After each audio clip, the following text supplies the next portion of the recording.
नमस्कार दर्शकबिन, सगरमाथा टेलिभिजनको एसटिभी च्याटमा म यहाँहरूलाई हार्दिक स्वागत गर्दछु। जीवराम भण्डारी।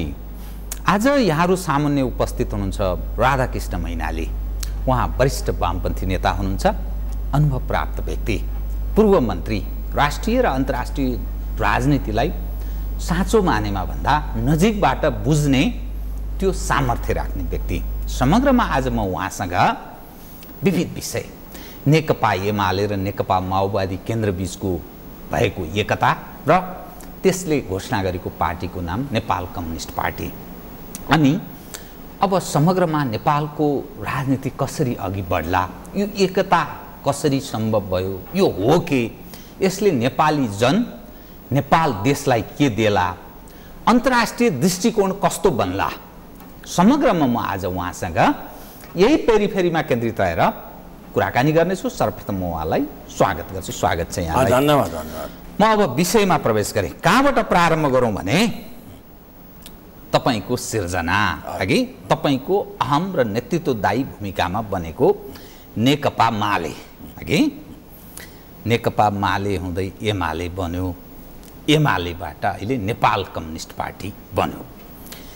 यो जसरी पार्टी अलि झाँगिँदै गएको जस्तो बाहिरबाट त्यस्तो देखिन्छ।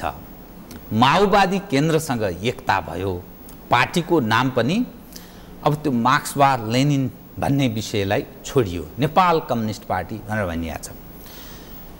तपाईको दृष्टिकोणमा यो गरी खानका लागि हो कि सिद्धिनका लागि हो कि, अनि तपाईको उपस्थिति पनि यसैसँग जोडिएको छ कि, त्यो चाहिँ फेरि म विषय उठान गर्छु। यो के भएको, यो यहीँबाट प्रारम्भ गरेँ कृपया। सबभन्दा पहिले त मैले यहाँलाई यसभन्दा पहिले पनि भन्दै आएको थिएँ। म चाहिँ नेपालमा यसलाई दुर्लभ घटना नै हो भने चाहिँ यो करिब 17-18 सालदेखिको कम्युनिस्ट आन्दोलनको जुन विभाजन थियो, भरे मनसाय जेसुकै होस्, प्रक्रिया जस्तोसुकै गलत या सही होस्, तर त्यसको उठान अब एकतामा जानुपर्छ भन्ने रियलाइजेसन अलिक धेरै हुँदै आयो र अहिले पछिल्लोचोटि पूर्व नेकपा एमाले र पूर्व माओवादी केन्द्र अब एकीकृत हुन्छौँ भनेर घोषणा गरे। त्यो घोषणा अहिले भर्खरै अस्ति जेठ 3 गते औपचारिक पनि सम्पन्न भयो। यहाँले भने जस्तै नेपाल कम्युनिस्ट पार्टी गठन भयो। यो उपलक्ष्यमा यसका अन्तर्वस्तुको बारेमा भनौँला, कुरा गरौँला, यसको परिणाम के होला भोलि देशले पनि बताउला। तर त्यति हुँदाहुँदै पनि म यो बाहिरी आवरणमा देखिएको जुन विषयवस्तु, एकताको विषयवस्तु हो, यो राम्रो हो। म त्यसको निम्ति उहाँहरू सबैलाई, यसका सर्जकहरू, यसमा लाग्ने योद्धाहरू सबैलाई धन्यवाद दिन चाहन्छु र उहाँलाई बधाई दिन चाहन्छु। र शुभकामना यस मानेमा कि तपाईँहरूले जुन मनसायले, बाहिरी मनसाय जे प्रकट गर्दै एकता गर्नुभयो, अर्को मनसायलाई पुरा गर्ने अभियानमा तपाईहरू अरू सजगताका साथ, अरू इमान्दारताका साथ, अरू आफ्ना बेइमानीहरूलाई छोडेर, आफ्ना धृष्टतालाई छोडेर, आफ्ना अहम र स्वार्थलाई त्यागेर आदर्शमा अगाडि जानुहोस्। यो यसैमा तपाईँहरूको अनि तपाईँहरूले नेतृत्व गरेको पार्टीको र देशको हित छ। तर मान्छे भन्छन् अब त्यो भने जसरी नै सबै कुरा हुन्छ कि हुँदैन, त्यो त भोलिका दिनहरूले बताउला। र म पहिले उहाँहरूलाई चाहिँ धन्यवाद दिन चाहन्छु, बधाई दिन चाहन्छु। बाहिरी मनसाय भन्नुभयो, तपाईँले एउटा शब्द प्रयोग गर्नुभयो कि भित्री मनसाय, किनभने तपाईँ धेरै बुझ्नुहुन्छ कि तपाईँको सिर्जना हो नि त्यो पार्टी। त्यो भित्री मनसाय अलि अलग हुनसक्छ, किनभने त्यहाँका जो नेतृत्व पङ्क्तिका मानिस छन्, जसले पार्टीको हामी प्रमुख मानिस हौँ भनेर दाबी गरिरहेछन्, नेतृत्व गरेको हामीले देखिरहेछौँ, त उनीहरू अलिक फरक खालका मान्छे छन् भन्ने तपाईँको बुझाइ हो र? निश्चितै तपाईँले भने जस्तै अब भित्री मनसाय कस्तो भने यो कम्युनिस्ट आन्दोलनमा उहाँहरू जसरी आउनुभयो, त यहीँबाट के देखिन्छ भित्री मनसाय भने अब एउटा कुर्सीमा दुईजना खचाखच गरेर बस्न आए। चाहिँ यति गरिबी चिन्तन भयो कि दुईवटा कुर्सी बनाउन सकेनन्। भन्दा त्यो के हो भन्दा व्यक्तिगत स्वार्थ हो। यति घृणित स्वार्थ अगाडि आयो। ठिक छ, पार्टी एकताको कुरोमा, सिद्धान्तको कुरोमा, आदर्शको कुरोमा त हो, चाहिँ ठिक छ, एक हुनु राम्रो हो। तर एक हुँदाखेरि एउटै कुर्सीमा दुईजना खानिदिनु पर्दैन, दुईवटा कुर्सी बनाउन सकिन्थ्यो। अनि एउटा पार्टीमा चाहिँ एउटै चिफ हुन्छ, जहीँ पनि दुईवटा चिफ त कहीँ पनि अहिलेसम्म भएको रेकर्ड छैन। त्यो यो रेकर्ड किन भयो भन्दा आफ्नै स्वार्थले, एकदम यस्तो व्यक्तिगत चरम स्वार्थ सुरु भयो, जसले गर्दा एउटै कुर्सीमा दुईजना आछन्। त्यति मात्र होइन, म यसो हेर्छु के रूपिए चाहिँ मलाई कहिले कहिले दिक्क पनि लाग्छ। अब अहिले एकीकरण भइसकेपछि हाम्रो झलनाथजीको रियाक्सन आयो।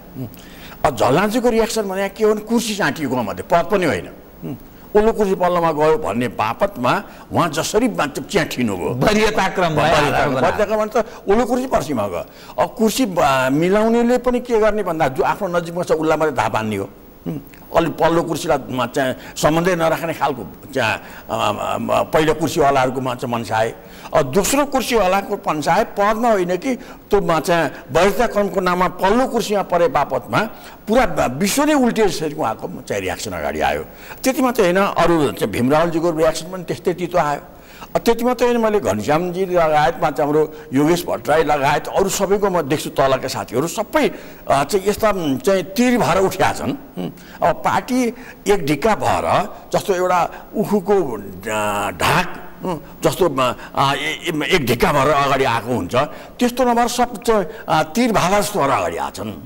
यो चाहिँ यो किन यसरी भयो अहिलेसम्म मलाई लाग्छ नेताहरूले किन सोच्दैनन्, किन यो तलदेखिको भोक जस्तो अहिले मलाई के लाग्छ भने 441 जनाको केन्द्रीय कमिटी बनाए। त्यसमा अहिले एमालेको तर्फबाट 45 जना नयाँ केन्द्रीय कमिटीमा थपे। त्यो 45 जना मध्येमा धेरैलाई केन्द्रीय कमिटीमा ल्याएको हर्क भन्दा पनि आफू अब स्थायी कमिटीमा पर्छ कि पर्दैन भन्ने चिन्ता छ। यस्तो रोग त्यहाँ बिचमा जागेको छ। केन्द्रीय कमिटीको कुनै महत्त्व छैन, महिना छैन, बेतुक छ भन्ने अर्थ। केन्द्रीय कमिटीको कुनै कामै छैन नि। 445 जनाको केन्द्रीय कमिटी भने त वर्ष दिनमा कहीँ एउटा जङ्गलमा त विशाल एउटा भेला गरेर एउटा आदेश फरमान गर्नुभन्दा पर्छ त्यसको कुनै कामै न।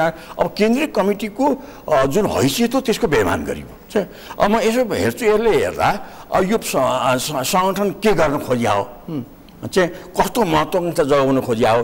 नेताहरू तलदेखि माथिसम्म म माओवादीको सेक्टरमा पनि देख्छु उनीहरूको 3000 को केन्द्रीय कमिटी बनाउँदा 3000 को केन्द्रीय कमिटीमा बस्दिनँ भन्ने एकजना मान्छे आएन। किन 3000 को केन्द्रीय कमिटी कुनै कमिटी हुन्छ, त्यो 3000 म बस्दिनँ, म बरु जिल्ला कमिटीमा बस्छु भन्ने एकजना मान्छे छैन। अब अहिलेमा 441 पुग्दा पनि त्यहाँ नहटिने मान्छे छन्। अब त्यसमा म जतिको मान्छे म यो यता एमालेको सेक्टरमा अहिले जुन उपस्थिति छ 441, त्यो 441 मा उमेरले मात्रै होइन पोलिटिकल क्यारियरले पनि म बराबरमा कोही छैन। मेरै हाराहारीमा मसँगै पोलिटिक्स सुरु गरेको चाहिँ वर्षको हिसाबले पनि मसँग कम्पिट गर्ने मान्छे त्यहाँ छैन। त्यसलाई नै मान्छे उनीहरूले के गरे भन्दाखेरि रूपान्तरण गर्दाखेरि मलाई एमालेमै छोडिदियो। चाहिँ अब मैले नेकपा नेपाल कम्युनिस्ट पार्टीको सदस्यता लिएको छैन। नयाँ सङ्गठनको मैले सदस्यता स्वीकार चाहिँ लिएकै छैन। अनि नेकपा एमालेमा मलाई अन्तिममा ल्याएर जे झुन्याइया थियो केन्द्रीय समिति भनेर 200 जनाको बिचमा त्यसबाट पनि 400 जना रूपान्तरण गर्न उहाँलाई जरुरत लागेन। चाहिँ जरुरत नलाग्नुको पछाडि उनको आफ्नो मनसा आएछ। त्यो के एउटा घृणित हो। मलाई यसो कहिले कहिले के लाग्छ भने अब यो कम्युनिस्ट पार्टी अथवा राजनीतिक पार्टी र गहटा भन्ने एउटा जन्तु हुन्छ त्यसको चरित्र एकै भयो क्या। गहटाले डडालामा बच्चा पार्छ अनि त्यो बच्चाले त्यो माउलाई खाएर त्यो बच्चाहरू निक्लिन्छन्। अब अहिले म यहाँ देख्छु एमाले चाहिँ कम्युनिस्ट आन्दोलनमा पनि अब सबै बच्चाले माउ खाने हो। माउ नखाइकन ऊ सधैँ अगाडि हुँदैन, त्यो क्यारेक्टर उनीहरूले बोके। अब मलाई लाग्छ कि उनीहरूले चाहिँ एक वचन त्यो रूपान्तरण गरेर अरू जिम्मेवारी दिने कुरोमा लाने कुरो त परे छोडिदिउँ। अब मलाई एक वचन सोध्नसम्म उनले सोधेनन्। त्यहाँ मलाई त्यत्रो ठुलो चिन्ता त मलाई यसमा छैन। महत्त्वपूर्ण कुरा, किनभने तपाईँ जसरी त्यो पार्टी तपाईँलाई हामी जसरी बुझ्छौँ तपाईँको 46 सालको भूमिका, 46 सालदेखि अघिको भूमिका, नेकपा माले गठन, त्यस बेला तपाईँको जेल यात्रा, तपाईँका भूमिकाको बारेमा हामी बडा राम्रो जानकार छौँ। अब तपाईँ यत्रो ठुलो कमिटी सेन्ट्रल कमिटीमा पनि तपाईँ पर्नु भएन, अर्थात् तपाईँको उपस्थिति रहेन। नेकपा एमालेको त नेतै हुनुहुन्थ्यो पछिल्लो समयमा पनि। अब साँच्चै तपाईँ चाहिँ के गर्नुहुन्छ त? किनभने यो विषय पनि काहीँ न काहीँ उठ्ने भयो। त्यहाँ समीकरणको कुरा पनि म यो विषय पनि उठाउँछु, तर यो विषय चाहिँ बताइदिनुहोस् त। अब होइन, मैले अब अहिले यसै गर्छु भनेर भूमिका तोकिहाल्ने बेला त आएको छैन। तर मैले तपाईँलाई के क्लियर गरेँ भने अब मैले म नैतिक रूपमा झुनिएको जुनसुकै रूपमा तलमाथि जे भए पनि म राजनीतिक रूपमा जोडिएको सङ्गठन नेकपा एमाले थियो। त्यो त अब रहेन, अस्तित्वमै रहेन।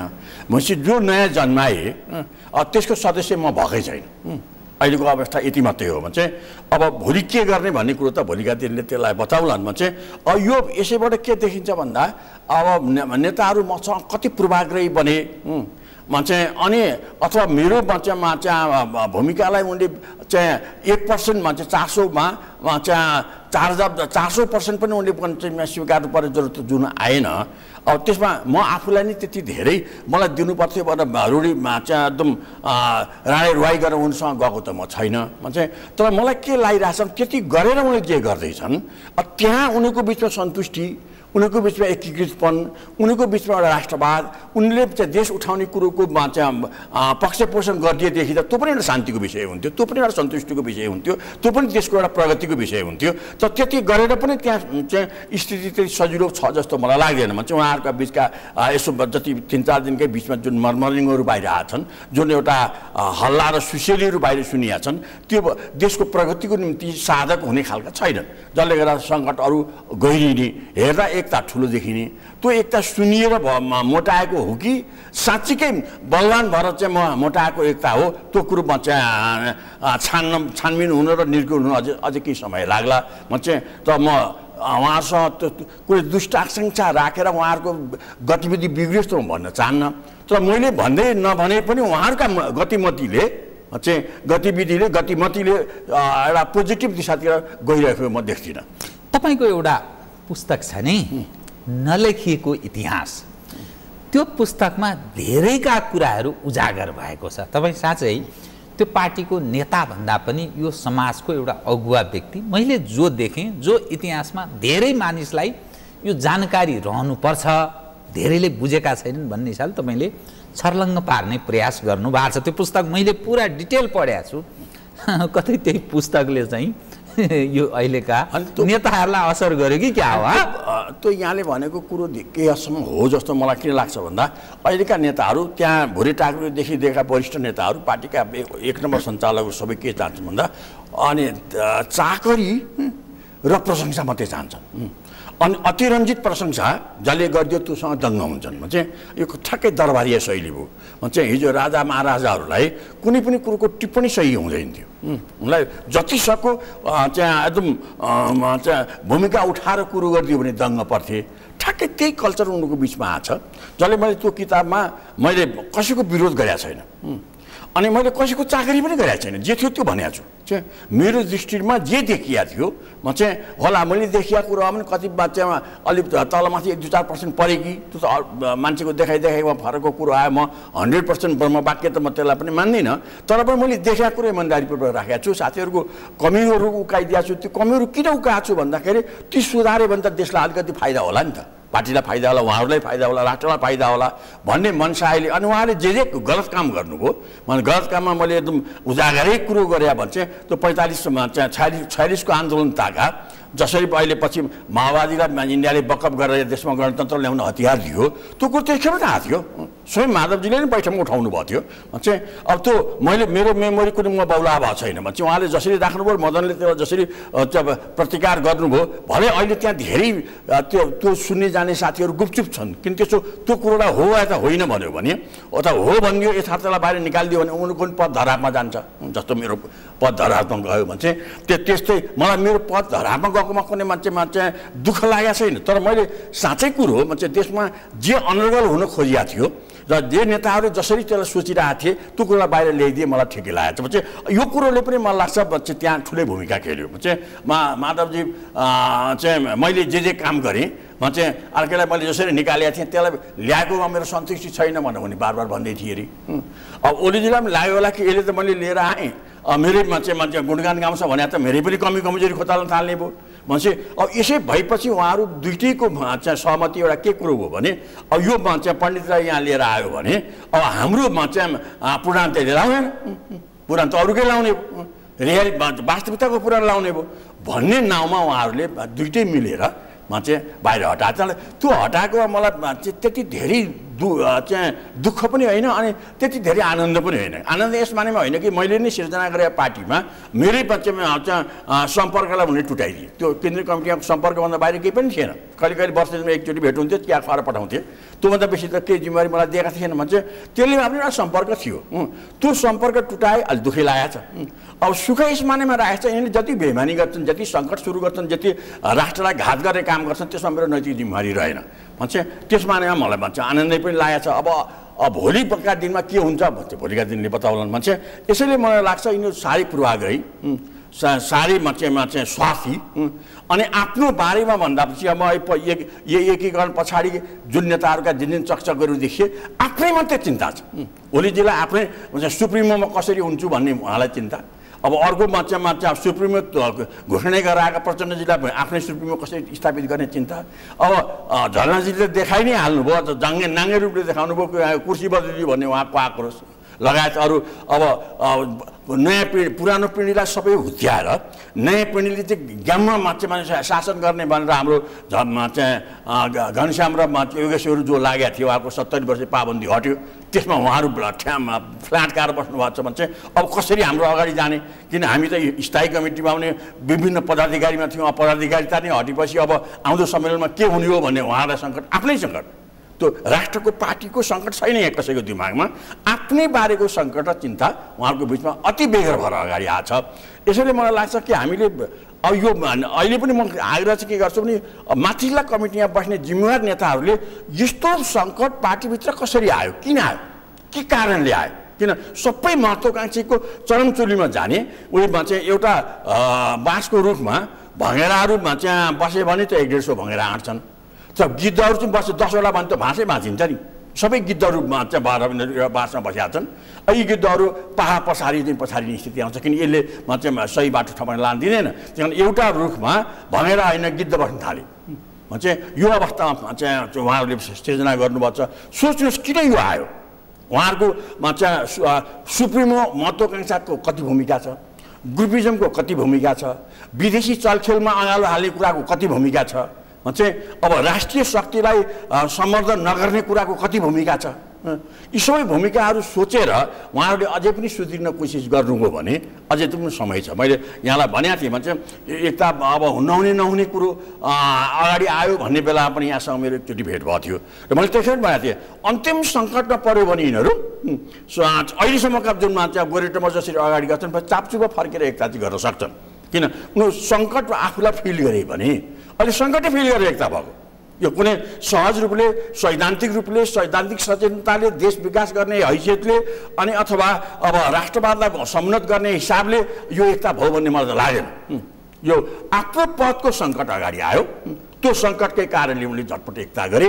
एकता गर्दाखेरि यी जम्मैमा चाहिँ एकता विरोधी एलिमेन्टहरू अथवा महत्त्वकाङ्क्षाहरू सुप्रिमो बन्ने महत्त्वकाङ्क्षाहरूको बिचमा टकराव सुरु, जसले गर्दा म चाहिँ यहाँलाई बताउँ भने चाहिँ अब देशमा जुन पार्टी सबभन्दा बलियो हुन्छ त्यो पार्टी हो। हाम्रो जस्तो एउटा अल्पविकसित सानो देशमा एउटा के विशेषता रहेको छ भने काङ्ग्रेस कुनै जमानामा बलियो थियो, सबभन्दा बेसी विवाद काङ्ग्रेसमै हुन्थ्यो। मान्छे हुनुले पछिल्लो समयमा बहुदल लागिसकेपछि गिरिजा देशमा सबभन्दा नेपाली काङ्ग्रेसको गिरिजाको नेतृत्वमा काङ्ग्रेस बलियो भयो। अब काङ्ग्रेसमा बहुमत चलिरहेका सरकारले कति गिरिजालाई कुरो उचालिदिए, कति अरूलाई कुरो उचालिदिए, चाहिँ सरकार फेल भयो। 36 र 12 चाहिँ सरकार विघटन भएर गणेशमान एकातिर, भट्टराई अर्कातिर, गभर्मेन्ट गिरोन चुनावमा बर्बाद होइन चाहिँ। अब यो त्यो कति उहाँहरूको कुबुद्धिमा कति विदेशीले खेले, कुबुद्धि त नेताहरूकै हो, त्यो नेताहरूको कुबुद्धिमा विदेशीले खेले काङ्ग्रेसलाई बिस्तारै गरेर पार्दै अन्तिममा गएर गणतन्त्रमा पुर्याएपछि काङ्ग्रेसलाई किनेर लगाइदियो। अब चाहिँ अब पालो आएको छ यही अहिलेको नेकपाको, नेकपा जुन भनियो। अब यिनीहरू देशका सबभन्दा बलिया शक्ति भएको छन्। अब सारा उनीहरूको कुबुद्धिलाई भुट्ने काम अरू गर्छ। अब उनीहरूको सद्बुद्धिमा त कसैले भुट्न सक्दैन। जहाँ सद्बुद्धि भयो जस्तो यहीँ देख्नु न, सबल नेता भयो भने बुद्धि भुटिँदैन, बुद्धि नभुटिने भएपछि चाहिँ अब त्यसलाई कसैको केही लाग्दैन। हेर्नुहोस् न, अब भन्न त यहाँ जतिचोटि आफ्ना गल्ती हुन्छन् विदेशीले हामीले दोष लाउने हाम्रो चलन छ। आफ्नै बुद्धि बिग्रिएपछि त अर्काले खेल्ने नै भयो नि।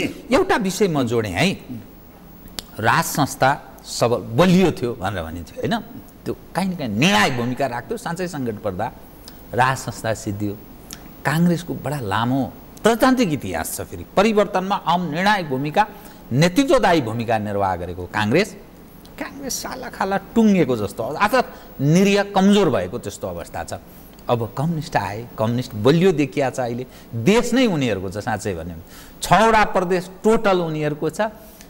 2 नम्बर प्रदेशमा पनि निर्णायक भूमिका वामपन्थीहरूको छ। तपाईँसँग जोडिएको एउटा प्रश्न म गर्छु। एमालेभित्र पुरानो एमालेभित्र ठुलो असन्तुष्टि होला, पुरानो नेकपा माओवादी केन्द्रभित्र पनि ठुलो असन्तुष्टि होला। यी दुवैसँग नसमेटिएका साना वाम भनेर लागि परेका जस्तो नेमकिपा छ, सिपी मैनालीजीको पार्टी छ, मोहन विक्रमजीको अलग्गै छ, मोहन वैद्यजीहरू हुनुहुन्छ, विप्लवहरू हुनुहुन्छ, एज होलमा अलग अलग अलग छ। अब त्यो असन्तुष्टहरूले निर्वाह गर्ने भूमिका साना वाम अनि तपाईहरू जसरी माथि यसो शिखरमा बसेर हेर्नुहुन्छ के होला भनेर चिन्ता पनि जाहेर गर्नुहुन्छ। तपाईँ यस बारेमा अलिक केही सोच्दै हुनुहुन्छ कि नयाँ सिराबाट अब यसरी जाउँ भन्ने सोचिरहनु भएको छ कि के सोचिरहनु भएको छ? यो विषय जवाब दिनु, त्यसपछि म अरू विषय उठान गर्छु है। बारेमा म धेरै अलि व्याख्या गर्न चाहन्न। म चाहिँ कि भर्खरै नेकपा गठन भएको छ, उसका राम्रा नराम्रा कुराहरू बाहिर निक्लिन थालेका छन्। अब त्यति सजिलै त्यो अरू वामहरू पनि कस्ता छन् भने पुरै अरारा शक्तिहरू, साना वाम भने कुनै सजिला शक्ति छैनन्। चाहिँ त्यो अरारीले अब सिपिए एकातिर, मोहन विक्रम अर्कातिर, हाम्रो रोहितजी अर्कातिर, यी सबै बाङ्गाटिङ्गा हुँदै रहेका शक्तिहरू हुन्। ती एकजुट हुन पनि तिनीलाई सजिलो छैन, किन वैचारिक रूपले त्यसमै बाङ्गाटिङ्गा छ, सिधा छैनन्। त्यो बाङ्गाटिङ्गा शक्तिहरू एउटा बिटोमा बाँधिन गाह्रो हुन्छ, त्यो एउटा समस्या छ। त्यसबाहेक अब यसलाई कसरी जोड्ने भन्ने कुरो त आफ्नो ठाउँमा छ। म अघि भन्दै थिएँ, मलाई अहिले पनि के लाग्छ भने देशमा सबभन्दा धेरै महत्त्वकाङ्क्षी शक्ति एउटा चरम बिन्दुमा पुगिसक्ने रहेछ। पहिले काङ्ग्रेसको कुरो गर्नु, काङ्ग्रेसले चाहिँ बुद्धि खिलाएको भए 7 सालदेखि नै काङ्ग्रेसले बुद्धि खिलाएको भए यो अवस्थामा काङ्ग्रेस अहिले पुग्दैन थियो। यो एक दिनको काङ्ग्रेसको कमाइ होइन, काङ्ग्रेसको लामो कमाइ, धेरै योगदान, धेरै लामो योगदान पनि धेरै गर्यो। उसको महत्त्वकाङ्क्षा योगदानभन्दा बेसी बढ्दै गयो, पछाडिँदै गयो। अब राजतन्त्रकै सवालमा भन्नुहुन्छ भने राजतन्त्र 7 सालभन्दा पहिले त कुनामा थियो, सब बाहिर आयो। अब बाहिर आएपछि राजतन्त्रमा पनि राजाहरूको महत्त्वकाङ्क्षा यसरी बढ्न थाल्यो। 17 साल आयो। अब त्यसलाई एउटा लिमिटेसनमा राजा जान खोजेको भए सायद 17 साल आउँदैन थियो। मान्छे होला बिपीले कति सीमा नागे, कति राजाले सीमा नागे, आखिर अन्तिम सीमाको चौघरे त राजाले नागे, जसले गर्दा पिपुलको साथ, पोलिटिकल पार्टीको साथ नलिकन चल्ने मान्छे उनले हिम्मत गरे, जसले गर्दाखेरि पछि गएर 46 साल आउनु पर्यो। 46 साल आइसकेपछि अब त्यसलाई जसरी राजा र पोलिटिकल पार्टी सँगै जाने भन्ने मान्यता बनिएको थियो। अब फेरि राजाहरू पोलिटिकल पार्टीले कमजोरी गरे आफ्नो ठाउँमा, उनीहरूको बुद्धि थिएन, उनीहरूको सचेतनता थिएन, उनीसँग दिमाग थिएन, राज्य परिचालन गर्ने क्षमता थिएन, त्यो अर्को ठाउँमा छ।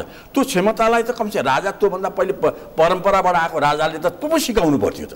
उनलाई क्षमता चाहिँ नजिकमा राखेर एडभाइस गर्दै अगाडि जानुपर्ने ठाउँमा अब राजा नै सबभन्दा शक्तिशाली हुन खोजेर सीमा नाग्दा गणतन्त्र आयो। यो महत्त्वकाङ्क्षाले त्यो गर्छ। अब अहिले म देख्छु नेकपा एमाले अब अहिलेको नेकपा भइसकेपछि यी इतिहासका यी पुराना कुराबाट सिक्छ कि सिक्दैन?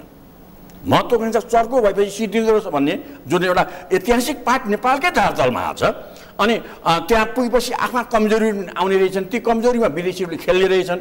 अनि त्यसको निम्ति आपसमा आफै सबभन्दा बलियो हुनुपर्छ, आपसी सद्भाव सबभन्दा मजबुत हुनुपर्छ भन्ने कुरोमा उनीहरूले बुझ्छन् कि बुझ्दैनन्? यदि बुझेनन्, इतिहासबाट पाठ सिकेनन्, जस्तो अहिले गर्दैछन्, मन नपर्ने मात्रै निकालिदिने, मन नपर्ने मात्रै त्यसलाई छोडिदिने, अनि जो मन परेका छन् आफूले चुनाव हारे पनि कुनै इथिक्स बेगर त्यसलाई भेटाएर त्यसको हौसलामाथि लिएर आउने जुन खालको परम्परा अहिले अगाडि आएको छ। अब यसले के गर्छ भन्दा यो चरमचुलीमा आएको शक्तिमा फेरि विस्फोट हुन्छ। यो राम्रो सङ्केत होइन। यो सङ्कटबाट उनीहरू बच्छन् कि बच्दैनन्? भोलि हेर्नुहुन्छ भने चाहिँ यो महत्त्वकाङ्क्षा चरमचुलीको महत्त्वकाङ्क्षा, सीमा नाङ्ने महत्त्वकाङ्क्षाबाट उनीहरू बच्छन् कि बच्दैनन्? चाहिँ त्यसमा म अहिले समय छैन, मसिना उहाँहरूका महत्त्वकाङ्क्षा कसरी अगाडि आएछन् भन्ने कुरोलाई किलाएर मैले भन्नुभन्दा उहाँहरू आफैले बुझ्ने हो। त्यो महत्त्वकाङ्क्षाबाट सीमामा बसेर, राजकीय पार्टीको सीमामा बसेर अनि एउटा इथिक्स मिलाएर जाने कुरोमा आए र इतिहासबाट बच्ने कुरोमा आए भने त सायद सबैको भलो होला, राष्ट्रको पनि भलो होला। होइन भने फेरि काङ्ग्रेस हिजोको राजतन्त्रकै इतिहास दोहोरिन्छ भन्ने कुरो उहाँहरूले बेलैमा बुझे हुन्छ। म चाहिँ त्यो गर्छन् गर्दै उहाँको कुरो हो भने चाहिँ त्यसलाई अझै पर्खेर हेर्नु जरुरी छ। म अलिकति त्यो अन्तर्कुन्तरको विषयलाई जोड्न चाहेँ है। नेकपा एमाले तत्कालको त्यस बेला नै एउटा गुट थियो, केपी शर्मा ओली एउटा गुट चलाइरहनु भएको थियो, माधव कुमार नेपालजी अर्को प्रयत्नमा हुन्थ्यो, झलनाथजीले पनि सानो समूह लिएर बस्नु भएको थियो, वामदेव गौतम अलग ढङ्गले मुभ गरिरहनु भएको थियो, अरू यस्तै तत्कालीन नेकपा एमाले। नेपाल कम्युनिस्ट पार्टी माओवादी केन्द्र, त्यहाँ पुष्पकमल दाहालजीको आफ्नो खाले एउटा वर्चस्व थियो, महत्त्वकाङ्क्षी पनि हुनुहुन्छ उहाँ, किनभने आफ्नै गुरु मोहन वैद्यलाई स्वाहा पारेर उहाँ त्यहाँ पुग्नु भएको मान्छे हो हामीले देख्दै पनि। अनि रामबहादुर थापाजी एउटा सानो गुट लिएर फेरि अलग ढङ्गले बसिरहनु भएकै छ, अहिले पनि छ त्यो उपस्थिति। नारायण काजीको अर्को खाले इन्ट्रेस्ट छ। अनि त्यो त गुटैगुटको हिजोको इतिहास त्यस्तो देखिन्छ। एमाले तत्कालीन जो अहिले नेकपा भएको छ, एमाले र माओवादी केन्द्र, नयाँ पुस्ताहरू तिमीहरू यो पुराना पुस्ताले अब पार्टी चल्न सक्दैन, अर्थात् 21औं शताब्दीको नयाँ पुस्तालाई तिमीहरू सम्बोधन गर्न सक्दैनौ भन्ने घनश्याम भुषाल, योगेश भट्टराई लगायतका तमाम त्यस्ता पनि छन्। अब यो त्यो भित्र त्यो समीकरण पोलराइज्ड आगामी दिनमा, किनभने महाधिवेशनमा जालान्, सहमतिमै के गर्छन् भने पनि अब पुष्पकमल दाहाललाई यसै त्यहाँ अध्यक्ष देलान जस्तो देखिँदैन। माधवजीको आफ्नो इन्ट्रेस्ट अहिले देखिन्छ, ओलीजी र माधवजीको सामिप्यलाई पुष्पकमल दाहालले अलि अलग ढङ्गले बुझ्ने प्रयास गरिरहेछ भन्छन्। यो समग्र हेर्दा त्यहाँ बन्ने समीकरण, त्यसले पार्ने दुष्प्रभाव, आगामी दिनमा नेकपाको भविष्य, यो विषयलाई अलिकति सम्बोधन गर्नुहोस्। यहाँले भन्नुभयो चाहिँ मलाई अहिले पनि के लाग्छ भने अहिलेको यो नेकपाको जुन झुन्ड छ, सुप्रिमो जुन बढी छ, यसमा कृतज्ञको टिम छ त्यहाँ। म यहीँबाट सुरु हौँ। हाम्रो केपी ओलीजी पार्टी अध्यक्ष र प्रधानमन्त्री र देशको एउटा पपुलर नेताहरू भएर अगाडि आउनुभएको छ। त्यो पपुलर चाहिँ के कारणले हुनुभयो? पपुलरमा अलि बताउँला। ठिक छ। पपुलर उहाँको त्यो देखावा पपुलर हो, चाहिँ राष्ट्रवादको जुन एउटा छलाङ उहाँले दिनुभएको छ, चाहिँ जुन झ्यासा भर्नुभएको छ, उहाँ के हो भन्ने कुरो त इतिहासले भोलि बताउला। चाहिँ मलाई अहिले पनि आशंका छ कि उहाँ राष्ट्रवादी चुरो हो कि राष्ट्रवादीलाई खेलाउने एउटा खेलाडी हो, त्यो त भोलिका दिनले बताउँछन्। मलाई लाग्छ उहाँ कृतज्ञ किन हो भने म झापातिर फर्केर जाने हो भने उहाँ सुरुमा चाहिँ रामनाथजीको घरमा बस्नुहुन्थ्यो। रामनाथजीकै जो उहाँ शहीद हुनुभएको छ, मारियो भन्छ उहाँलाई 29 सालमा पञ्चायती सत्ताले लगेर जेलमा सुकानीमा लगेर हत्या गर्यो। चाहिँ उहाँकै चाहिँ सद्भावमा उहाँलाई हाई स्कुलसम्म पढाइया हो। अब त्यो परिवारको मान्छे भनौँ, त्यो परिवारको मान्छे। अब सुन, त्यतिखेर के भयो भने रामनाथजी गिरफ्तार हुनुभयो, शहीद हुनुभयो। त्यसपछि उहाँलाई पोलिटिकल आर्ट दिएको मोहनचन्द्र अधिकारीले। अब आज मोहनचन्द्र अधिकारी के हुनुहुन्छ मैले बताइरहनु पर्दैन। यदि मोहनचन्द्र अधिकारीको साथ उहाँले नपाएको भए उहाँ रामनाथजीको घरमा बस्ने 4 जना युवाहरू थिए, जो उहाँ बाहेक 3 जना चाहिँ जो अहिले पनि झापाका विभिन्न किसान रूपमा बसेका साथीहरू छन्, चाहिँ खड्ग पकवाल, तुलसी दाहाल, रामचन्द्र दाहाल, उहाँहरू सामान्य किसानको रूपमा अहिले पनि बस्नुभएको छ। त्योभन्दा माथिको हैसियत त ओलीजीको पनि बन्दैन थियो यदि रामनाथजीले छोडेपछि ओलीजी मोहनचन्द्रको साथ नपाएको भए। मोहनचन्द्रकै साथ लाग्दै उहाँ रौतहटमा आएर उहाँ गिरफ्तार हुनुभयो। आज मोहनचन्द्रको के हालत छ ओलीजीलाई थाहा छैन।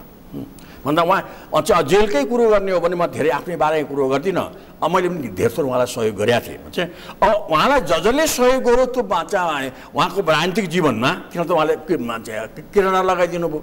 चाहिँ त्यसै गरी मोहन चाहिँ यता प्रचण्डकै कुरो गर्ने हो भने प्रचण्डका अत्युत्तम चाहिँ राजनीतिक संस्कार विकास गर्ने गुरु भनेको मोहन वैद्य। मोहन वैद्यलाई विदा गर्न उहाँलाई कुनै अप्ठ्यारो भएन। अरू त्यस्तै उहाँका अग्रिम गुरुहरू कहाँ कहाँ सबैलाई हटाएर आफ्नो महत्त्वकाङ्क्षालाई अगाडि लान यी दुईटै नेता अति उग्र महत्त्वकाङ्क्षाका साथ विगतलाई लात हानेर अगाडि हिँड्न अप्ठ्यारो नमान्नेमा चाहिँ धृष्टहरूको गठबन्धन यहाँ छ। यस्तो बेलामा उहाँहरू अब कतिमा चाहिँ यो सद्भाव विगतका सद्भावलाई समेटेर आफू एकीकृत भएर अब उहाँहरू दुईटाकै बिचमा र उहाँ दुईटाका फलोअरको बिचमा अब त्यहाँ एमालेमा पनि थुप्रै महत्त्वकाङ्क्षी त मैले अघि पनि भने अहिले पनि छन्, अलि चर्मलाइराखेका छन्। माओवादीमा पनि त्यस्तै छन्, तलदेखि माथिसम्म उठेका छन्। अब असन्तोष भन्छ उग्र छ। यी सबैलाई समात्न सबभन्दा पहिले त आफ्नो महत्त्वकाङ्क्षालाई लेभलमा राख्नु पर्यो, आफ्नो स्वास्थ्यलाई लेभलमा राख्नु पर्यो, अनि अरूलाई समेट्न सकिन्छ। त्यो गर्न सकेनन् भने त स्थिति त्यति सजिलो हुँदैन।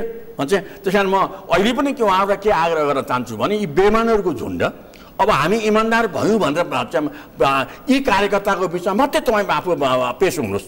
यदि पेस हुन सक्नुभयो र उहाँले रिलाइज गरे भने सायद नेकपाको भविष्य अलिक सजिलो होला। होइन भने तपाईँहरू अझ ठुलो सङ्कटमा पर्ने सम्भावना अगाडि चाहिँ मैले भने इतिहासमा धेरै शक्तिशाली बनेका शक्तिहरू जब सत्ताको मात लागेर अगाडि गए ती ध्वंस भए। त्यो ध्वंसता बच्न तपाईँहरू बेलैमा सजग हुनुहोस् मलाई लाग्छ। र म अहिले अघि भने मलाई अहिले पनि के लाग्छ भने उहाँहरू सैद्धान्तिक रूपले मैले पहिले सुरुमै भनेको थिएँ यो दुईवटा पार्टी मिलन हुँदाखेरि मिलनको आधार सैद्धान्तिक रूप होइन भन्ने कुरो त भनेको थिएँ। त्यो जुन कुरो एकदम पुष्टि पनि भयो, किन अहिलेसम्मका गतिविधिले पनि उहाँहरूको सैद्धान्तिक आधारमा एउटा कुर्सीमा दुईजना खाँदिनु पर्दैन थियो। मिलन चाहिँ के को सत्तामा जाने महत्त्वाकांक्षाको एकदम चरम चुली हो। यसैले त्यो एउटा कुर्सीमा दुईजना खाँदिएर अब त्यो खाँदिन नपाएकोमा अरू जुर्मुराएर तलदेखि माथिसम्म अहिलेको 481मा मलाई लाग्छ होला 10-15% त अब त्यहाँ जति छौँ त्यहाँ सन्तुष्टि भएर बसिया होलान्। त्यो 15-20%देखि बाहेकका सबै जुर्मुराहरू यहाँभन्दा माथि त्यहाँ भाग पुगेर भनेर उफ्रिने स्थिति अहिले पनि छ भने चाहिँ त्यो महत्त्वाकांक्षा अगाडि छ, जसले गर्दा त्यो सैद्धान्तिक कुरो सिद्धान्तमा त्यस्तो हुँदैन। सिद्धान्तमा जो मान्छे जहाँ जे जिम्मेवारी पाउने जिम्मेवारीको कुरो हुन्छ अनि मान्छे काम गर्ने क्षेत्रको कुरो हुन्छ, त्यसमा त अहिले लडाइँ छैन। मलाई यो विभाग दिए म यसरी काम गर्छु, म दार्चुला जान्छु भन्ने कम्पिटिसन त कसैको छैन, म ताबलिङ जान्छु भन्ने कम्पिटिसन त कसैको पनि छैन। कम्पिटिसन के छ भने मलाई ठुलो पद चाहियो भन्ने कम्पिटिसन छ, मेरो कुर्सी मिलेन भन्ने कम्पिटिसन छ। यसले त उहाँहरूको सङ्कट ल्याएको छ। यो भनेकै गैर सैद्धान्तिक गठबन्धन हो। अब यो अहिले पछाडि एकता किन भयो मैले यसो हेरेँ, मलाई लाग्छ मेरो घतले देखेको विश्लेषण के हो भने मोदीजी नेपाल आउनु हुने यो दुईवटा पार्टीको गठजोड हुने, यसलाई जसलाई एकता भनिएको छ, एकता हुने कडी हो। मोदी आएर के गर्नुभयो भन्दा अब मोदीले गरे केही पनि होइन। मोदीले जनकपुरदेखि मुक्तिनाथसम्म हिन्दू संस्कारका मन्दिरहरूको पूजा गर्नुभयो, भव्यताका साथ पूजा गर्नुभयो। यसलाई कसैले भारतीय संस्कारलाई संस्कृतिलाई नेपालमा पनि नयाँ उजागर गर्नुभयो, हिन्दू संस्कृतिलाई उजागर गर्नुभयो भनेर खोजी पनि भएको छन्। अनि अब यहाँका कुनै नेताहरूले यहाँका कुनै संस्थापकहरूले आफ्नो संस्कार संस्कृतिलाई कति विश्वास लागेर धर्म गरे पाछमा स्वर्ग पुगिन्छ भन्ने मान्यता नहुँदै पनि संस्कारलाई सम्मान गर्ने नाममा पनि उहाँहरूले पनि अलिकति हात बढाएको त कहीँ पनि देखिएन। त मोदीको हात बढाइले पश्चिमा शक्तिहरू सन्त्रस्त भए, मैले देखेँ जो हिन्दू विरोधी शक्तिहरू सन्त्रस्त भए। अब उनीहरूले के बुझे भने मोदीको यत्रो यो चर्चिकाला नेपालमा जोप हो र नेपालका राजाले उसले सेना समेत लिएर आए, सेना पनि अवरोध भएन। चाहिँ अब नेपालमा सेना हुँदाहुँदै नेपाली सेनाको कुनै महत्त्वै नराखिकन इन्डियन सेनाले चाहिँ इन्डियन हेलिकप्टर राखेर मोदीले आफ्नो गुजरातमा घुमे भन्दा सजिलो गरी चाहिँ उनलाई गुजरातभन्दा अर्को फिल नहुने गरी सारा मन्दिरको पूजा गर्दै इन्डियनमा चाहिँ हिन्दू मतदाताहरूलाई प्रभावित पार्ने काम उहाँले गर्नुभयो। उहाँको आफ्नो उद्देश्य थियो, आफ्नो उद्देश्य उहाँले पुरा गर्नुभयो। तर यसले पश्चिमाहरू के लाग्यो भने नेपाल बिस्तारै फेरि हिन्दू स्टेट हुने भयो। यो सन्त्रस्त उनीहरू तर्से हिन्दू स्टेट नबनाएर यसलाई चाहिँ धर्मनिरपेक्ष बनाउनु पछाडि क्रिस्चियनहरू युरोपियनहरूको एउटा आफ्नो कन्सेप्ट छ। यहाँ क्रिस्चियनिटीको नाममा देशभित्र आउने अनि यहाँ क्रिस्चियनिटीको नाममा यहाँ यो त्यसलाई संहितालाई बलवान बनाउने। किन संहितालाई बलवान किन बनाउने भन्दा यसलाई टुक्रा टुक्रा पार्न सजिलो हुने भयो। अनि टुक्रा टुक्रा पारेर अनि त्यो क्रिस्चियनिटीको नाममा देशको विभिन्न भागमा फैलिँदै उत्तरी नेपालको उत्तरी सीमा समेत गइसकेपछि यसको टार्गेट भनेको तिब्बतलाई चीनको भूभागमा चीनको सार्वभौमिकतामा छुटाउने हो अथवा फ्री टिबेट बनाउने हो।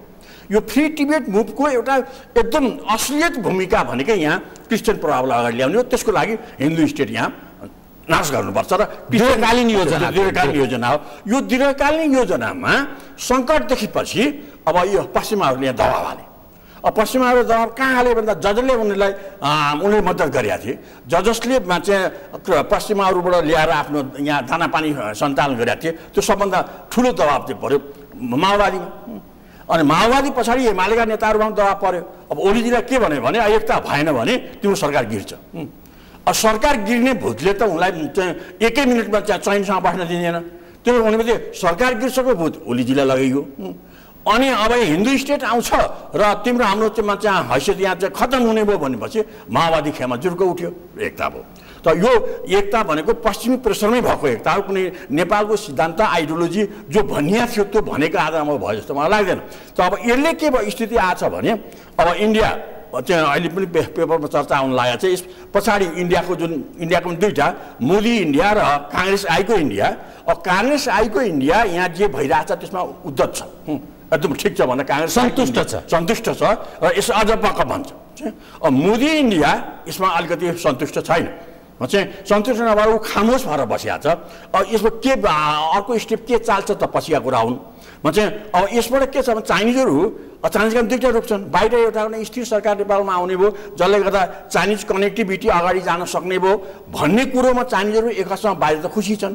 अर्को उनीहरू भित्री रूपमा एकदम गम्भीर के छन् भने नेपालमा क्रिस्चियन प्रभाव अगाडि आइसकेपछि फ्री टिबेटमा तिब्बतको सार्वभौमिकता चिनको सार्वभौमिकतामाथि सङ्कट आउँछ।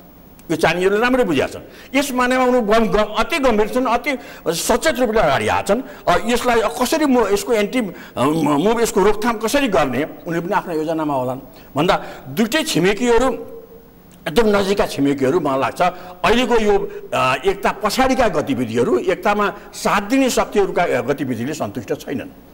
यसले के स्थिति त्यसमा निर्माण गर्छ चाहिँ अब मलाई त्यसमा एउटै कुरो अरू के विश्लेषकहरूले पनि भन्न लागे। अब त्यसको एउटै परिणाम भने के हो भने अब नेकपाका नेताहरूको कुबुद्धिलाई भुट्ने हो, उनीहरूको महत्त्वाकांक्षालाई भुट्ने हो अथवा उनीहरूको महत्त्वाकांक्षालाई चर्काइदिने हो, जसले गर्दा यसलाई चाहिँ हाँडी फुटाएपछि फुटाउन सकिन्छ। त्यो खेलमा उनीहरू लागेको छ भन्दा यो राम्रो गतिमा गएको छ। किन यिनीहरूका मती पनि त्यसरी नै जाने, उनीहरूका गतिविधि पनि त्यसरी अगाडि आउने कुरोले यो एकताले सहज रूपले देशमा एउटा स्थिरता ल्यायो। चाहिँ जस्तो चुनाव पछाडि सरकार आयो नि, सरकारपछि चुनावले आएको सरकार देशमा डेमोक्रेटिक सरकार अब सबभन्दा सुखिया दिन आए भन्ने कल्पना केही मान्छेहरू त गरेका छन्, पक्कै हो। तर स्थिति त्यस्तो होइन। चाहिँ चुनाव पछाडिको स्थिति भने चुनावमा आस्थाको मत यो सरकारले यो काम गर्छ भनेर हालिने मत 15% पनि छैन। पैसामा आछ, भोजमा आछ, अनि लोभानी पापानीमा आछ, अनि नातागोतामा आएको मतको आधारको जुन सरकार हो त्यो सचेत सरकार सचेत मतदाताले बनाएको सरकारको रूपमा त हिजो पनि उभिया थिएन भने अहिले एकतामा पनि अब एकतामा के छ भने तल कार्यकर्ताको एउटा लेभल खुसी भन्छ, साँच्चै इमान्दार रूपले खुसी भन्छ। एकता भयो अब देशको सुदिनका आउँछन्, कम्युनिस्ट आन्दोलनको सुदिन आउँछ, पार्टी सुदृढ हुन्छ, अब देशमा चाहिँ नेताहरूका झगडाहरू सकिन्छन् जस्ता कुराहरूले तलको एउटा सेक्टर सानो जिल्ला कमिटीको हाराहारीका साथीहरूको ठुलो सङ्ख्या खुसी भन्छ। त त्यहाँमाथिका खेलाडी जुन छन् अब कहाँ कसलाई पसार्ने भन्ने कुरोमा उनीहरू लागिसकेका छन्। अनि कसरी बुद्धि चाहिँ भुट्ने कुरोमा चाहिँ अब बाह्य शक्तिलाई गुहार्ने भन्ने कुरोमा नेताहरू लागेका छन्। म त सुन्दैछु भर्खरै चाहिँ अब तुरुन्तै जापानको सरकार प्रधानमन्त्रीलाई पनि बोलाउँदैछन् अरे। चाहिँ त्यसमध्ये अरू अर्को विदेशी सरकारको सायद अमेरिकाको पनि ठुलै नेताहरूलाई बोलाउने प्रयत्न हुँदैछ अरे। भन्दा सबै नेताहरूलाई लिएर आएपछि हामीसँग विशाल समर्थन छ भन्ने नाउँमा सबैसँगमा जहाँ लम्पसार पर्ने हो। राष्ट्रवाद भनेको त लम्पसारवाद हो, त्यसबाट दिग्भ्रमित छन् भन्ने। त यहाँले यस्तो महत्त्वपूर्ण, म कार्यक्रमको अन्तिममा आएँ कि तपाईँसँग धेरै विषय कुरा उठ्न सक्थ्यो तर समयले धेरै साथ दिँदैन। यति महत्त्वपूर्ण कुरा तपाईँले भन्नुभयो, हाम्रो नेतृत्व समाज सापेक्ष पनि छैन, असामाजिक छ। किनभने हाम्रो परम्परा उपर उसलाई विश्वास छैन। विदेशी आएर पूजा अर्चना गर्छ, त्यसमा हाम्रो कोही सहभागी हुँदैन। तर फलत नेपाली त छन् नि त्यो परम्परामा विश्वास। एक नम्बर 2, हाम्रो नेपाल अन्तर्राष्ट्रिय तागतको क्रीडास्थल बनेको छ। अर्थात् कोही पश्चिमको छ, कोही दक्षिणको छ, कोही उत्तरको छ, कोही कहाँको छ। अर्थात् समग्रको यो खेल्ने मैदान भएको छ। 2, जुन भूसंवेदनशील अवस्थाबाट हामी गुज्रिरहेका छौँ, हाम्रो राष्ट्रिय अस्मिता उप हामी जहिले पनि बडा चिन्ता जाहेर गर्छौँ, त्यस्तो संवेदनशील अवस्थाबाट गुज्रेको स्थायी संयन्त्र सम्पूर्ण कोल्याप्स भएर गएको छ। राज संस्थालाई काहीँ न काहीँ त्यो आग्रह पूर्वाग्रह जेसुकै राखेर भनौँ तर त्यसले काहीँ न काहीँ एउटा स्थायित्वको लागि काम गरेको छ है, नेसनल इन्ट्रेस्टको भनेर हिजोका दिनमा मान्छे भन्थे, त्यो कोल्याप्स भयो। एउटा प्रजातान्त्रिक लामो इतिहास भएको काङ्ग्रेस त्यो यस्तो निरीह भयो, त्यो अब कुनै भूमिका निर्वाह गर्न सायद सक्दैन भन्ने मान्छेहरूको त्यस्तो विश्लेषण छ। क्षेत्रीयतावादीहरू बढेका छन्, जातीय विषय कसेर उठेको छ, देखिएको नेतृत्व पङ्क्ति भन्ने यो हविगतबाट गुज्रेको छ। राधाकृष्ण मैनालीले जति कसले बुझेको होला नेपालको कम्युनिस्टहरूलाई। त्यसकारण समग्रमा भन्दा त हामी त सफाया हुने दिशातर्फ जान्छौँ, ठेगिन्छ त यो देश। ठिकै, यहाँले ठिकै भन्नुभयो। मान्छे यसरी चर्चा गर्ने र मनमा चिन्ता बोक्ने मान्छेहरूको सङ्ख्या बढिरहेछ। हिजो एकताका के थियो भने नेपालमा दरबार थियो, सबै सुरक्षाको ग्यारेन्टी सार्वभौमिकताको ग्यारेन्टी दरबारले बोक्थ्यो। केही मान्छेहरू त्यसमा धेरै मान्छेहरू त्यसमा पत्याउँथे, आश्वस्त थिए। चाहिँ अब पछि गएर मैले अघि पनि हालेँ, त्यहाँ पनि महत्त्वाकांक्षा चरमचलिमा भयो, भ्रष्ट। त्यो मलाई लाग्छ कि त्यो सबै अरूले नै गरे मात्रै भ्रष्ट भएको होइन भन्छ, उनीहरूको आफ्नो क्यारेक्टरले पनि त्यसलाई टुङ्ग्यायो भन्छ। अब अहिले दलका नेताहरू काङ्ग्रेसले चाहिँ जुन भूमिका खेल्दै आफू सुदृढ भएर सीमामा बस्नुपर्ने दलका नेताहरूले मेजोरिटी भएर पनि के गर्ने के नगर्ने मापदण्ड आफै तोक्नुपर्छ चाहिँ त्यो उसले गर्न सकेन उनको खत्तम भएपछि अब अहिले वामपन्थी एकजुट भएको छन् एकजुट भएका वामपन्थीमा जसरी चाहिँ के भन्ने के नभन्ने के गर्ने के नगर्ने र आफू जहिले पनि नेपाली जनताको बिचमा हुने जुन संस्कार हो त्यो उनको बिचमा पनि छैन मैले अघि भने अब मोदीले आएर नेपालमा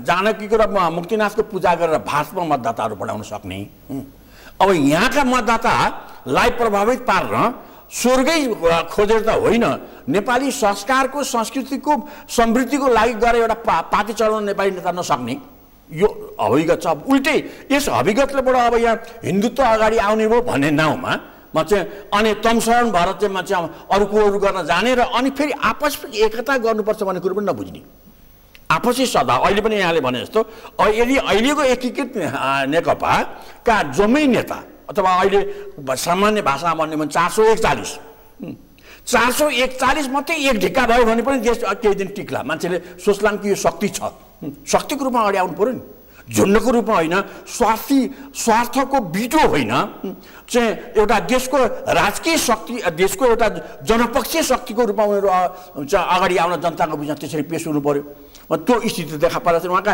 मसिना मान्छेले अहिले के हेरिरहेका छन् कुन नेताले कसो घरमा गएर खाना खान्छन् बुझिरहेछन् कुन नेताले कसलाई टेलिफोन गर्छ इन्डियामा कसलाई टेलिफोन गर्छ चाइनामा कसलाई टेलिफोन गर्छ जापानमा कसलाई टेलिफोन गर्छ सम्मका वाचिङ पनि मान्छेले गरेका छन् किन अहिले त लुकिने कुरो त केही पनि छैन अब यसले भला आदमी र राम्रो कुरो त कहीँ गरेका छैनन् म चाहिँ अहिले मलाई लाग्दैन कि कुनै पनि नेताले म भ्रष्टाचार गर्छु भन्छ तर भ्रष्टाचार गर्न कहिले छोड्या छ अहिले जति भ्रष्टाचार विरोधी कुरोहरू आछन् हिजोका पृष्ठभूमिमा ती मान्छेले पत्याछन् त्यो दिनचर्याबाटै थाहा हुन्छ यसले बेइमानी गरेको छ होइन उसले जे भनिराखेको छ हिजोको दिनचर्याले उसले पुष्टि गर्नु पर्यो नि अब यहाँ मैले अस्ति एउटा नेताले भनेकै सुने उसमा के अरे मलेसियामा माथिर आउँदा अब पुरानो पुस्ता फेरि आउने हो भने यहाँका एक खाले ठेक्नाहरूलाई फेरि अर्को चिन्ता छ यस्ता चिन्ता राखेर चाहिँ अगाडि हिँडेको बेलामा यहाँले जस्तो स्थायित्व त देशमा आएको छैन चाहिँ मलाई त सेनाले पनि यो नेता यो संस्था चाहिँ भरपर्दो छ भन्ने मान्यो ठान्यो भने पो उसले उसको आदेशमा चाहिँ आफ्नो ज्यान अर्पण गर्न तयार हुन्छ अनि यो नेताहरू चाहिँ विश्वासी छन् भने लाग्यो भने पो जनता उसको आह्वानमा अगाडि लाग्छन् त चाहिँ तर यसरी विश्वास बन्ने वातावरण अगाडि आएन यो 3-4 दिनमै पनि चाहिँ नेकपाका नेताहरूको जुन एउटा नाङ्गो नाच अगाडि देखा परेको छ यसले सुदिन निम्त्याइराखेको छैन अब यसले यस्तो स्थिति आयो भने सुदृढ संस्था खोज्दै देश कहाँ पुग्ने हो भने कसैले भन्छन् अब राजतन्त्र फर्किन्छ हिजै मात्रै मलाई 2जना व्यापारीले अब होइन राजा फर्किने भयो भने चाहिँ अब फर्किने उसलाई पनि हलै सुन्यो अब त्यो फर्केर पनि शान्ति आउँछ कि आउँदैन फेरि त्यसले पनि चाहिँ अब चाहिँ त्यसका गतिविधिले पनि मान्छेलाई विश्वास दिलाउनु पर्यो नि विश्वास किन एकचोटि हटिसकेका चिज आएर फेरि विश्वासिलो हुन त उसको त्याग उसको समर्पण हिजोको र अहिलेको अवस्थामा धेरै माथि जानु पर्यो अनि मात्रै त मान्छेले पत्याउँछ त्यो जनशक्तिको सेन्टर हुन्छ कि हुँदैन सेन्टर भएन त अहिले र भोलिमा के फरक हुने जन आस्थाको सेन्टर बन्न सक्ने चाहिँ त्यो पपुलर थिम हुन्छ कि हुँदैन चाहिँ त्यो मान्छेको हल्ला त छन् अहिले 2-4 दिनदेखि खुब चाहिँ यो सेन्टिमेन्ट अगाडि आएको छ चाहिँ म केही मान्छेहरू मलाई चिन्नेहरूले आएर होइन अर्कै चाहिँ यस्तो हुने भयो कसले भन्यो भन्दा भन्ने नाम कसैले भन्दैन मरमरिङ खुब चलेको छ म चाहिँ यो मैले भनेकै रियालिटी मैले यहाँको बिचमा राखेँ म चाहिँ तर अति त्यो स्रोत कसैले बताउँदैन न मनमा लागेर भन्छ न उनलाई कसैले भनिदिन्छ अर्थात् मुलुक अस्तित्वतर्फ नै चिन्तनको अवस्थामा छ शक्ति स्थिर भएर जनताको शक्ति देशभित्र सुदृढ हुने स्थिति छैन नेताहरू ठ्याक्कै विदेश लम्पसार भए चाहिँ अब मलाई लाग्छ सेना जो भारतीय नेताको प्रधानमन्त्रीको अगुवाईमा जो सेना आयो यसले गर्दाखेरि त ओलीजीले जे कमाएको थियो त्यो पनि सिद्धियो जो राष्ट्रवादी भनेर भनिएको थियो उहाँ महाकालीकै ढपमा उहाँ पुगेको कुरो मान्छेले अनुमान गर्न लागेका छन् त यस्तो अवस्थाले देश धेरै सङ्कटमा जाने भयो र म अन्तिममा फेरि पनि पोजिटिभली के गर्न चाहन्छु भने चाहिँ ठिक छ चाहिँ अब कसको भूमिका कहाँ हुन्छ तपाईँ 441 जना इमान्दार रूपले एक ढिक्का भएर देश र जनताप्रति समर्पित हुनुहोस् चाहिँ त्यति भएर जनताको आस्थालाई समेट्न सक्नुभयो त्यसदेखि बाहिरका थुप्रै राजनीतिक शक्तिलाई समेट्न सक्नुभयो र अमत्याइ जमालाई लागेन भने अनि हामी सबभन्दा पिपुलभन्दा पनि सुप्रिमो भयो भन्ने महत्त्वाकांक्षा तपाईँहरूबाट हट्यो भने सायद तपाईँहरूले देशलाई पनि केही दिनु होला, तपाईँहरूको पनि भविष्य केही होला। शुभकामना होइन भने सङ्कट निम्त्याउने भाँडो तपाईँहरू नै हुनुहुन्छ। हस्, कार्यक्रममा आइदिनु भयो, महत्त्वपूर्ण विषयमा कुराकानी भयो, यतिसम्म समयले साथ दियो, धन्यवाद। मेरा केही आग्रहहरू यहाँले एसटिभी च्याट मार्फत राख्ने मौका दिनुभयो, त्यसको निम्ति म सारभक्त परिवारलाई पनि धन्यवाद दिन चाहन्छु। आदरणीय दर्शकबिन, उहाँ हुन्थ्यो राधाकृष्ण मैनाली, वरिष्ठ वाम नेता, पछिल्लो देखिएको राजनीतिक अवस्था उप विश्लेषणात्मक कुराकानी गर्दै म लगायत मेरो सम्पूर्ण युनिटलाई कार्यक्रमबाट बिदा दिनुहोस्। तर सगरमाथा टेलिभिजन हेर्दै रहनुहोला। नमस्कार।